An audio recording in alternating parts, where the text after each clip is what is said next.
Hello बच्चों, welcome to Vedantic YouTube channel. बच्चों, आज का जो हमारा टॉपिक है वो क्या है? Kepler's law of planetary motion. आज हम केपलर्स के तीनों लॉ के बारे में बिल्कुल बेसिक से एडवांस लेवल तक बिल्कुल पढ़ने वाले हैं, ठीक है। तो बच्चों स्टार्ट करते हैं इसको। सबसे पहले ओवरव्यू देख लो। केपलर्स ने हमें तीन लॉ दिए थे। किसके ऊपर थे? प्लैनेट के मोशन के ऊपर, कि प्लैनेट्स कैसे मोशन करते हैं, ठीक है। चाहे वो सन हो, चाहे वो प्लैनेट हो, ठीक है, इस तरीके से। तो पहला लॉ था लॉ ऑफ ऑर्बिट्स, ठीक है। दूसरा लॉ जो आपका था वो क्या था? Law of areas. एंड तीसरा लॉ था वो लॉ क्या है? Law of periods. तो तीनों लॉज के बारे में हम आज डिस्कस करने वाले हैं, ठीक है। बिल्कुल बेसिक से बिल्कुल एडवांस लेवल तक, ठीक है। हाँ, बेसिक से एडवांस का मतलब क्या मेरे प्यारे बच्चों? जिसको कुछ नहीं पता वो भी वीडियोस देख सकते हैं, जिसको पता है वो तो देखेंगे, ठीक है। और जिसको और ज्यादा सीखना है तो वो भी वीडियोस देख सकते हैं। इसलिए हमने रखा है टॉपिक का नाम है बेसिक से एडवांस लेवल तक। बिल्कुल स्टार्टिंग से हम बेसिक से बात करेंगे और एडवांस लेवल तक इसके बारे में जानेंगे, ठीक है। बच्चों, पहला जो लॉ है वो क्या है? Law of orbit. ये लॉ ऑफ ऑर्बिट कहता क्या है? ये कहता है कि प्लैनेट्स सन के चारों तरफ चक्कर काटते हैं, बिल्कुल काटते हैं। किस पाथ पर काटते हैं? पाथ उनका इलिप्टिकल होता है, ठीक है। और जो सन होता है उसकी पोजीशन क्या होती है? उसकी पोजीशन होती है कि उस इलिप्स के पास दो फोकाई होते हैं, एक फोकाई इधर और एक फोकाई इधर, ठीक है।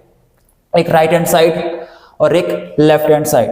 तो सन की जो पोजीशन होती है वो इन दोनों फोकाई में से किसी भी एक फोकाई पर होती है, ठीक है, सन की पोजीशन। अब एनिमेशन देखो चलो, तो विजुअलाइज कर पा रहे हो कि अगर सन आपका फोकस यहां पर है, सन लेफ्ट हैंड साइड वाली फोकाई पर है, तो प्लैनेट्स क्या करते हैं? इसके चारों तरफ चक्कर काटते हैं।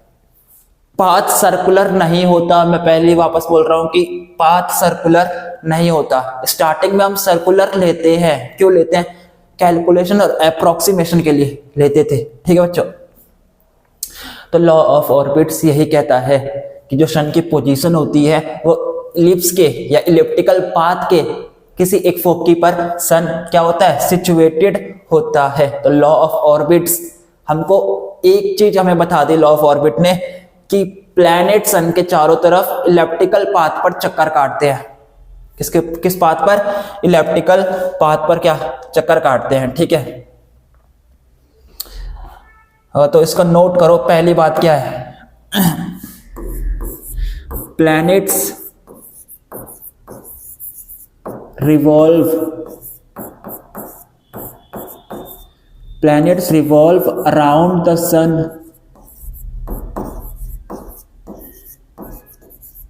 in an elliptical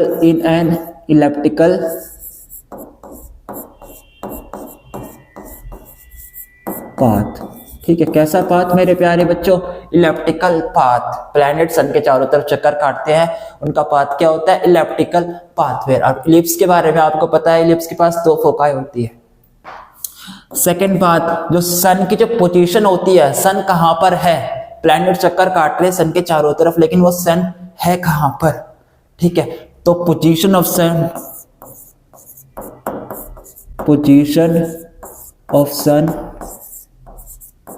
is situated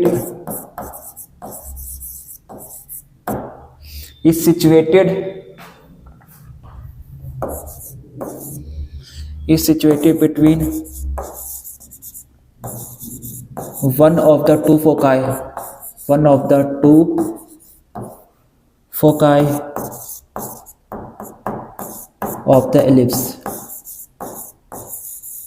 of the ellipse इस एलिप्स के किसी भी इन दो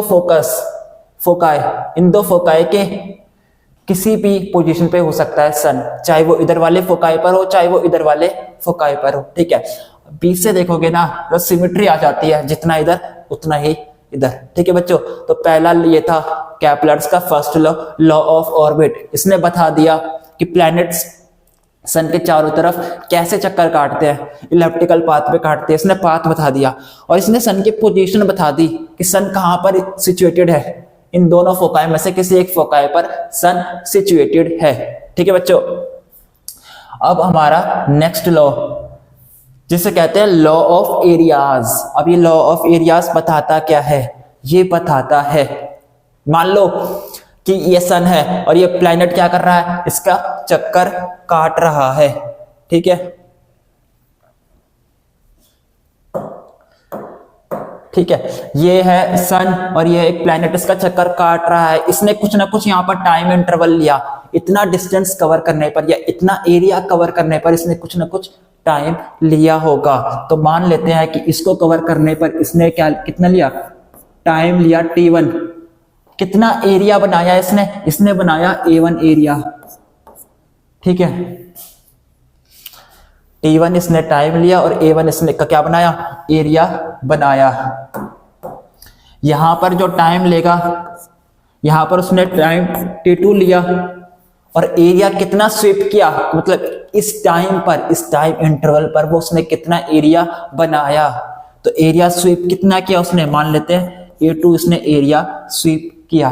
तो लॉ ऑफ एरिया कहता है, लॉ ऑफ एरिया कहता है कि जितना टाइम उसने यहां पर लिया एरिया बनाने पर, उतना ही टाइम वो वहां पर लेगा, सेम एरिया बनाएगा। इसका मतलब कि t1 टाइम में जितना एरिया बना, t2 टाइम पर, सेम टाइम पर t2 पर भी उतना ही एरिया बनेगा। इसका मतलब कि टाइम आपस में इक्वल होंगे और एरिया भी आपस में इक्वल होंगे। लॉ ऑफ एरियाज कहता है कि planet sweeps out equal area in equal interval of time. Planet sweeps out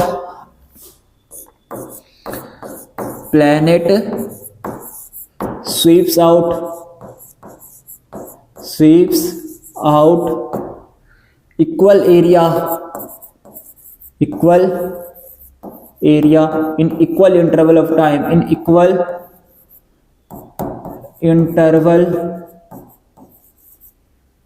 interval of time. मेरे प्यारे बच्चों, in equal interval of time, ठीक है। इसका मतलब कि उसकी एरियल वेलोसिटी कांस्टेंट है। इसका मतलब एरियल वेलोसिटी कांस्टेंट है। एरियल वेलोसिटी कैसी है, कांस्टेंट है। उसकी एरिया वेलोसिटी में चेंज नहीं आ रहा, जितनी वेलोसिटी यहां पर उतनी वेलोसिटी यहां पर, ठीक है मेरे प्यारे बच्चों।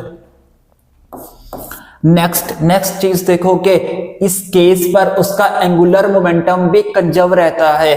कैसे रहता है, अब इसको हम ड्राइव करेंगे, इसकी इक्वेशन, ठीक है। तो बच्चों एरिया क्या होता है, एरिया होता है हाफ बेस इंटू हाइट, होता है कि नहीं होता बच्चों, ठीक है। अप्रोक्सीमेशन के केस में हम बेस यहां लेते हैं, बेस कितना होगा बच्चों, हाफ। ये ट्रायंगल का एरिया में इसको क्या मानते हैं मेरे प्यारे बच्चों, इस तरीके से इसको क्या मानते हैं, ट्रायंगल मानते हैं, ठीक है। और ट्रायंगल में लगाते हैं हाफ बेस इनटू हाइट। ये क्या हो गया, रेडियस, ठीक है, ठीक है। और बेस क्या होगा इसका, लेंथ ऑफ आर्क। आर्क कितनी होगी, आर, और थीटा बनाया इसने डी थीटा, ठीक है। तो लेंथ कितनी आ गई, r d theta, r d theta, ठीक है। अब इधर देखो जरा, एरिया की वैल्यू आई half r square d theta. ये तो खाली एरिया था, मेरे को चाहिए एरिया वेलोसिटी। तो इसको टाइम के रिस्पेक्ट पर क्या करूंगे, डिफरेंशिएट करूंगा। This implies d A by d t इसी को कितना आ गया, half r square constant, half r square d theta by d t. यहां तक क्लियर, यहां तक कोई किसी को कोई डाउट बिल्कुल नहीं। अब D theta divide by d T क्या होता है, क्या होता है, जल्दी बताओ भाई। D theta divide by d T क्या होता है, अरे फ्रीक्वेंसी नहीं होती, यो एंगुलर वेलोसिटी नहीं होती, angular velocity d theta by d t, ठीक है। रोटेशनल डायनेमिक्स में पढ़ाया था। अभी देखो d A by d t इसी को क्या आएगा, half r square, half r square, और ये क्या हो गया, ओमेगा, ओमेगा, ठीक है। अब मोमेंटम क्या होता है, एंगुलर मोमेंटम क्या होता है, L is equals to I omega होता है कि नहीं होता मेरे प्यारे बच्चों? आई की वैल्यू क्या होती है? M are square, m are square, ठीक है। तो एल डिवाइड बाई एम की वैल्यू क्या है कि आर स्क्वायर ओमेगा। लिख सकता हूं या नहीं लिख सकता? L is equals to M are square omega. I की वैल्यू क्या होती है? Moment of inertia M are square और ओमेगा। ये एंगुलर मोमेंटम लिखते हैं किसी एक्सिस के लिए, ऐसे लिखा जाता है L is equals to I omega. Rotational dynamics में पढ़ाया था मैंने आपको ये, ठीक है। आर स्क्वायर ओमेगा की वैल्यू क्या डाल दूंगा? एल बाई एम, ठीक है। दिस इंप्लाइज यहां पर मेरे पास क्या आया? D A by d t is equals to क्या आया? L divide by 2m। क्या यही आ रहा है क्या? L divide by 2m is equals to क्या ये होगा? कांस्टेंट। क्या होगा मेरे प्यारे बच्चों? ये होगा कांस्टेंट, ठीक है। D A by d T area velocity, area velocity क्यों कही? एरिया डिवाइड बाय टाइम ना, डिफरेंशिएट कर रहा हूं टाइम की रिस्पेक्ट पर, तो क्या दे देगा ये? Area velocity. एरिया वेलोसिटी किसके इक्वल आई? कांस्टेंट के इक्वल आई। किसके equal I? L divide by 2m। L क्या होता है? Angular momentum. एंगुलर मोमेंटम क्या होता है? कंजर्व। मास क्या होता है? कांस्टेंट। डिवाइड करोगे तो क्या आएगा? कांस्टेंट। इससे पता चल गया कि एरियल वेलोसिटी क्या है? कांस्टेंट है। अब ऐसे क्वेश्चन में आप ये भी लगा सकते हो, और दूसरा जब भी इस तरीके से क्वेश्चन आएगा, लॉ ऑफ एरियाज के ज्यादा क्वेश्चन आते हैं, तो सबसे पहले आपको ध्यान में रखना है एंगुलर मोमेंटम कंजर्वेशन लगाना है।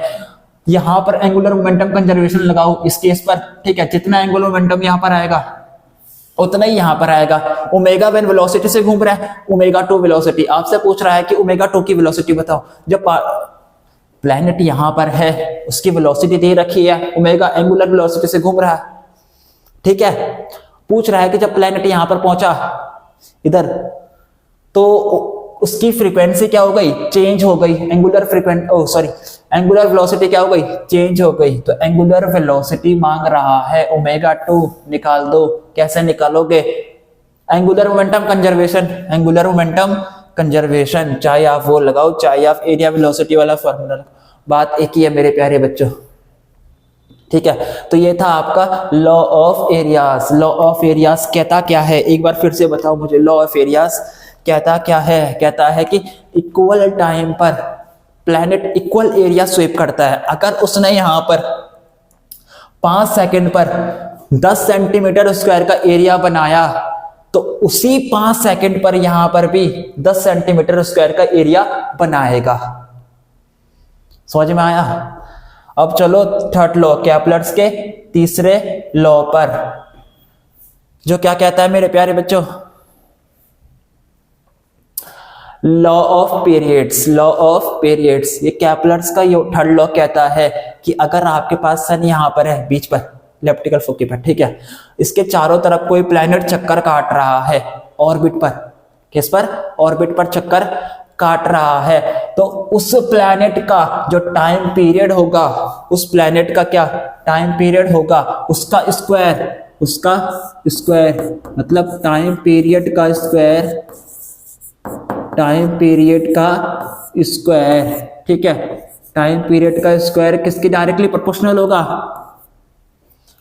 Semi major length of semi major axis, semi major length की एक्सिस के क्यूब के इक्वल होगा। ये किसके इक्वल होगा? ए के क्यूब के इक्वल होगा। ए क्या है यहां पर? Semi major axis, length of semi major axis के क्यूब के इक्वल होगा, ठीक है। डायरेक्टली प्रोपोर्शनल है, ठीक है। तो बीच में हम क्या लगाते हैं? कांस्टेंट लगाते हैं, ठीक है मेरे प्यारे बच्चों।